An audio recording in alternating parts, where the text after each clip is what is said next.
Students, हम chapter 3 atoms and molecules start कर रहे हैं। ठीक है, हमने अब तक फर्स्ट और सेकंड चैप्टर में केमिस्ट्री में ये पढ़ा है कि जो फिज़िकली जो मैटर है हमारा, फिज़िकली मैटर जो है वो एग्जिस्ट करता है इन 3 स्टेट्स जनरली। वैसे तो आपकी नई स्टेट्स आपको बता भी दी गई हैं, जैसे प्लाज्मा है, बोस आइंस्टीन कंडेंसेट है जैसे। ठीक है, लेकिन जनरली फिजिकली मैटर जो है, हम जब पढ़ते हैं कि फर्स्ट 2 चैप्टर में फिजिकली मैटर जनरली 3 स्टेट्स में एग्जिस्ट कर रहा है, और वो 3 स्टेट्स हैं solid, liquid and gaseous state. ठीक है, और हम केमिकली क्या कहते हैं, chemically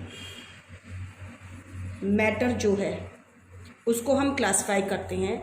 it is classified into 3 categories. 3 categories में हम क्लासिफाई करते हैं, एंड दीज 3 कैटेगरीज, ये जो 3 कैटेगरीज हैं वो हमने पढ़ी थी, एलिमेंट्स, कंपाउंड्स एंड मिक्सचर। ठीक है, एलिमेंट्स में हमने देखा था it is made up of only 1 kind of particles. Compound जो होते हैं एक से ज़्यादा पार्टिकल्स के बने हुए होते हैं। ठीक है, जिनमें ये जो पार्टिकल्स हैं यानी कि जो एटम्स होते हैं they are present in fixed ratio, fixed proportion में प्रेजेंट होते हैं। मिक्सचर के अंदर क्या होता है कि ये 2 या 2 से ज़्यादा सब्सटेंसेस का बना हुआ होता है, जिसके अंदर जो रेशो होती है, प्रोपोर्शन होती है इन सब्सटेंसेस की, प्योर सब्सटेंसेस की, वो फिक्स नहीं होती। ये दोनों प्योर सब्सटेंसेस थे, हम इतना पढ़ चुके हैं। इसके अलावा हमने ये देखा था कि जो हमारा मैटर है, जो हम मैटर हम पढ़ रहे हैं, it is particulate in nature. ये पर्टिकुलेट नेचर का है। Particulate in nature means, particulate in nature का मतलब क्या होता है कि मेड अप ऑफ पार्टिकल्स, कि ये पार्टिकल्स का बना हुआ है, और हमने इन पार्टिकल्स की कैरेक्टरिस्टिक्स को स्टडी कर रखा है। ठीक है, हमने ये पढ़ा हुआ है कि जो डिफरेंट सब्सटेंसेस होते हैं, different substances show different behavior। इनका बिहेवियर डिफरेंट होता है। क्यों डिफरेंट होता है? बिकॉज जो इस मैटर को बनाने वाले जो कॉन्स्टिट्यूएंट पार्टिकल्स हैं, they have differences in the composition, structure and property. तो जो डिफरेंट सब्सटेंसेस दे show different behaviour. Different behaviour क्यों शो करते हैं? Because of the difference in the composition. इनके कंपोजिशन में किसका, जो उस पर्टिकुलर मैटर को बनाने वाला जो कॉन्स्टिट्यूएंट पार्टिकल है उसका कंपोजिशन। ठीक है, स्ट्रक्चर एंड प्रॉपर्टीज जो होती हैं उनमें अंतर होता है। Properties of the constituent particles of matter. ठीक है, ये हम पढ़ चुके हैं। इसके अलावा हम ये भी जानते हैं कि जो ह्यूमन बीइंग है उसका स्वभाव कैसा होता है। ही इज़ वेरी क्यूरियस, वो बहुत ही क्यूरियस है। आगे बात समझ में, वो कुछ ना कुछ खोजबीन करता रहता है। ठीक है, तो जो हमारे एंशिएंट इंडियन और ग्रीक फिलोसफर्स थे, जिन्हें हम दार्शनिक कहते हैं, ancient Indian and Greek philosophers जो थे, they have been very curious to know about the unknown. ये बड़े ही क्यूरियस थे, बड़े ही इच्छुक थे जानने के लिए कि जो अननोन एंड अनसीन फॉर्म है मैटर की, unknown and unseen form of matter. ठीक है, जो हमारे ये एंशिएंट इंडियन और ग्रीक फिलोसफर थे, कहने का मतलब है जो हमारे दार्शनिक थे, ठीक है, पुराने भारत के और ग्रीक के, वो बड़े इच्छुक रहते थे। वो बहुत पुराने समय से ही, एंशियंट टाइम से, ये मैटर की जो अननोन और अनसीन फॉर्म है, अननोन और अनसीन फॉर्म कौन है मैटर की, जो इसको बनाने वाले छोटे छोटे पार्टिकल्स हैं, ये इसके बारे में बहुत जानने के इच्छुक रहते थे। ठीक है, तो क्या हुआ, अराउंड 500 BC, 500 BC के आसपास हमारे एक इंडियन फिलोसफर थे। ठीक है, इंडियन फिलोसफर, फिलोसफर जो होते हैं उन्हें दार्शनिक कहते हैं। एक इंडियन फिलोसफर थे जिनका नाम था महर्षि कन्नड़। ठीक है, इन्होंने आइडिया दिया, he gave an idea of, क्या आइडिया दिया, he gave an idea of divisibility of matter, matter की डिविजिबिलिटी का आइडिया दिया। ठीक है, अकॉर्डिंग टू हिम, उनके मुताबिक क्या था, according to him matter is not continuous, is not continuous, ये कॉन्टिन्यूअस नहीं है बट डिविजिबल है। ठीक है, इन्होंने ये कहा लगभग 500 BC के आसपास, जो इंडियन फिलोसफर थे उन्होंने ये कहा। ठीक है, उन्होंने पॉस्टुलेट किया, महर्षि कन्नड़ ने, ही पॉस्टुलेटेड दैट, क्या पॉस्टुलेट कहा इन्होंने, देखो, he postulated that on continuous division, जब हम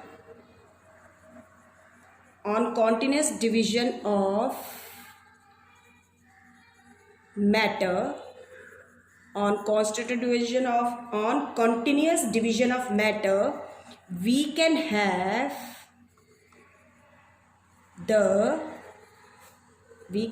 the ultimate particles, we can have the ultimate particles which were indivisible, जो कैसे हैं, indivisible.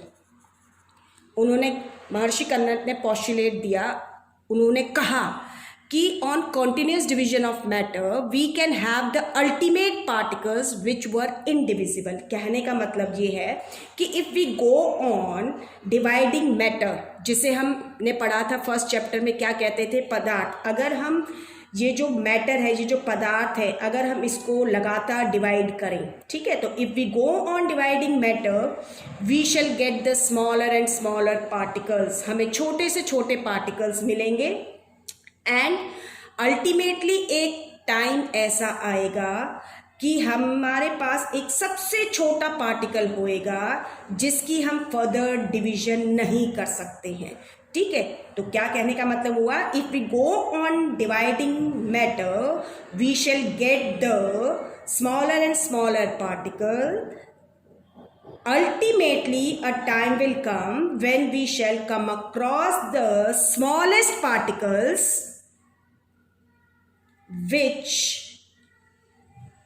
further cannot be divided, or we say beyond which further division will not be possible. It was postulated by महर्षि कन्नड़, ये उन्होंने कहा। और उन्होंने ये जो सबसे स्मॉलेस्ट पार्टिकल जिसकी फर्दर डिवीजन नहीं हो सकती, ठीक है, ही कॉल्ड दीज पार्टिकल्स, उन्होंने इस पार्टिकल को नाम दिया परमाणु।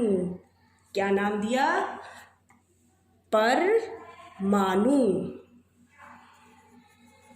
ठीक है, इन्होंने ये कहा, आ गई बात समझ में। और फिर एक और फिलोसफर हुए हमारे, अनदर इंडियन फिलोसफर।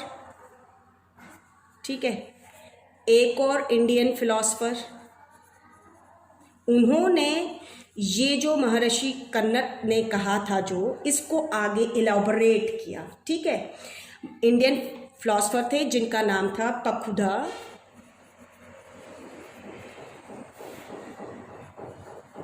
कटियायाम। ठीक है, पखुदा कटयायाम, इन्होंने एक्सटेंड किया, ही एक्सटेंडेड दिस डॉक्ट्राइन, जो महर्षि कन्नद ने कहा था उसको आगे इलॉबरेट किया उस डॉक्ट्राइन को, एंड प्रपोज्ड दैट ये जो परमाणु होते हैं, उन्होंने क्या प्रपोज किया, उन्होंने कहा कि जो परमाणु हैं, दीज परमाणु कौन, जो स्मॉलेस्ट पार्टिकल है, ठीक है, उन्होंने कहा दीज परमाणु generally exist in combined form, exist करते हैं combined form में, which gives us various forms of matter। उन्होंने उनकी बात को आगे और एक्सटेंड करके ये कहा पखुदा कटायाम ने कि ये जो परमाणु होते हैं जनरली नेचर में कंबाइंड फॉर्म में मिलते हैं, और इस कंबाइंड फॉर्म को क्या कहते हैं, मॉलिक्यूल्स कहते हैं, ये याद रखिए, ठीक है, जिसकी वजह से इस कंबाइंड फॉर्म में पाए जाने की वजह से ही हमें मैटर की जो वेरियस फॉर्म्स हम पढ़ते हैं, सॉलिड, लिक्विड, गैसियस स्टेट, वो पाई जाती हैं, ठीक है। और इसी दौरान क्या हुआ, ड्यूरिंग द सेम टाइम जो एंशंट ग्रीक फिलोसफर्स थे, एंशंट ग्रीक फिलोसफर्स, ठीक है, ये थे आपके डिमोस्ट्रस एंड ल्यूसिपस,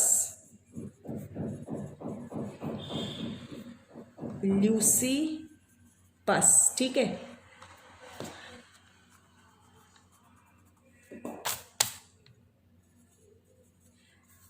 इन फिलोसफर्स ने भी क्या कहा, वही बात कही जो हमारे एंशिएंट इंडियन फिलोसफर्स कह रहे थे, ठीक है।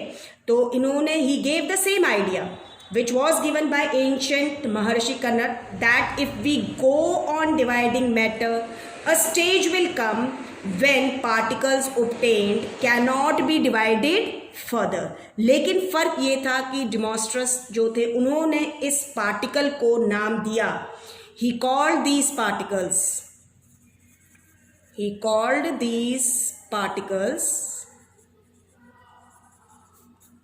एटम।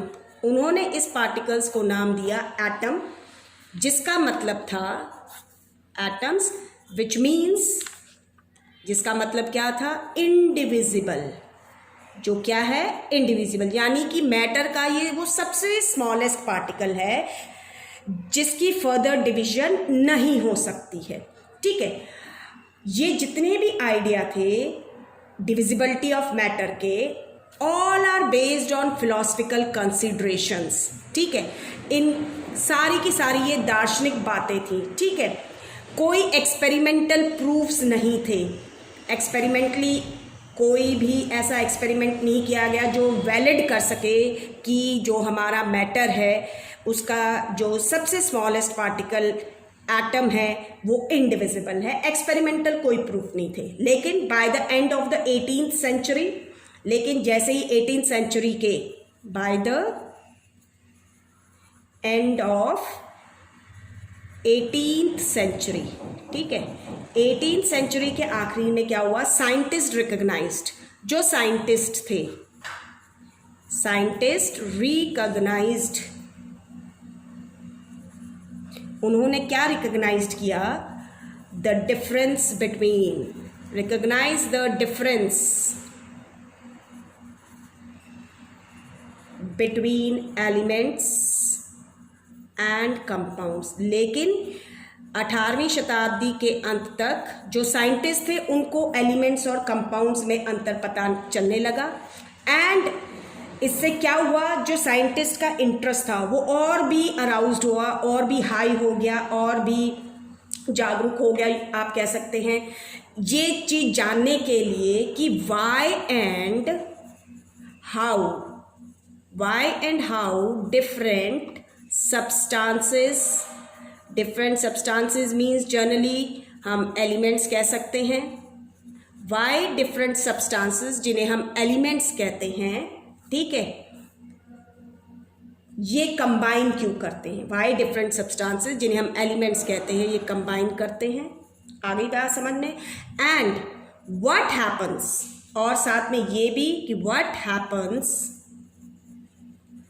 व्हेन दे कंबाइन, और क्या होता है जब वो कंबाइन करते हैं, ठीक है।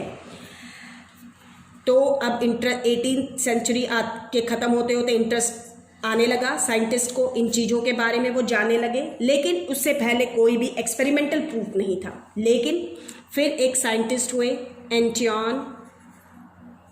एंटोइन एल लेवज़ॉयर, ठीक है, ये साइंटिस्ट हुए, ठीक है। इन्होंने फाउंडेशन रखी केमिकल साइंसेस की, ठीक है, laid foundation of, you can say, laid foundation of chemical sciences, ठीक है। कैसे? by establishing laws which are very important, and these laws are called laws of chemical combination। इनको कहा जाता है लॉज ऑफ केमिकल कॉम्बिनेशन, और इसीलिए Anton L लेवज़ॉयर को, इनको हम फादर ऑफ केमिस्ट्री भी कहते हैं। Father of, he was known as father of chemistry.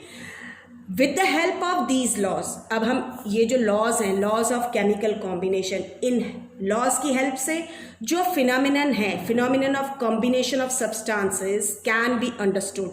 हम इन लॉज की हेल्प से क्या अंडरस्टैंड करेंगे कि कोई भी सब्सटेंस जो होता है जब वो कंबाइन करता है तो क्यों कंबाइन करता है, कैसे कंबाइन करता है, और जब कंबाइन करता है तो उसके बाद क्या होता है, ये सारी बातें हैं इनके बारे में, ठीक है। अब हम देखते हैं laws of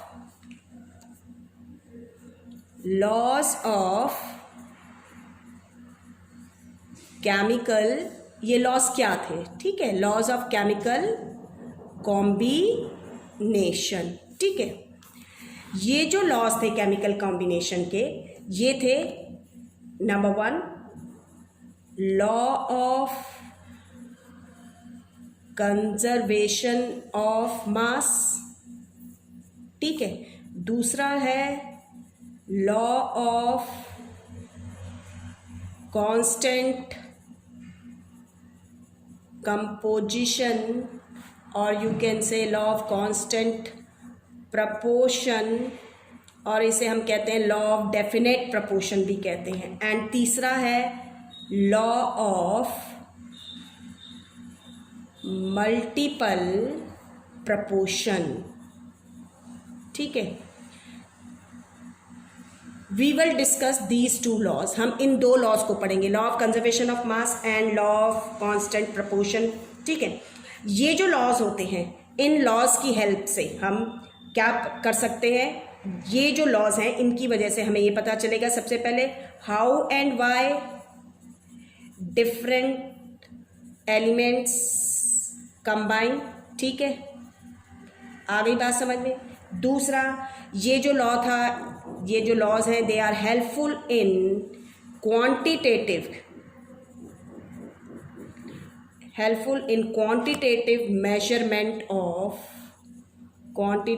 measurement of reactants and products।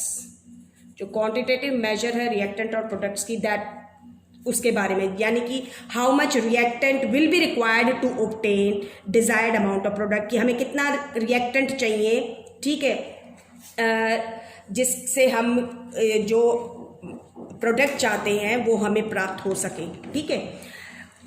ये जितने भी लॉज थे हैं, तीनों laws, these are based on experiments, ठीक है, जो अलग अलग साइंटिस्ट ने परफॉर्म किए थे। आगे बात समझ में, ये एक्सपेरिमेंट्स के बेसिस पर लॉज बने थे। इसमें अब हम सबसे पहले लॉ को डिस्कस करेंगे। जो हमारा सबसे पहला लॉ है that is law of conservation of मास, ठीक है, लॉ ऑफ कंजर्वेशन ऑफ मास, इसको लेते हैं, ठीक है। अब ध्यान रखिए कि सबसे पहले तो ये ध्यान रखना है, this law was given by, ये जो लॉ था इट वॉज गिवन बाय, ये लॉ किसने दिया था, given by Antoine L Lavoisier, इन्होंने दिया था, ठीक है। And according to this law, इस लॉ के हिसाब से क्या कहा गया, according to this law the mass can neither be created nor be destroyed during a chemical reaction। Chemical reaction के दौरान मास को ना तो बनाया जा सकता है ना ही उसको पूरा ख़त्म किया जा सकता है। That is the mass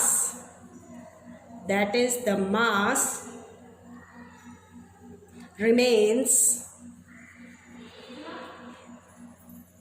constant during a chemical reaction। Chemical reaction के दौरान जो मास है वो कांस्टेंट रहता है, ठीक है। आ गई बात समझ में। नेक्स्ट हम ये कह सकते हैं कि केमिकल रिएक्शन के दौरान, इन अ केमिकल रिएक्शन हम क्या कह सकते हैं, इन अ केमिकल रिएक्शन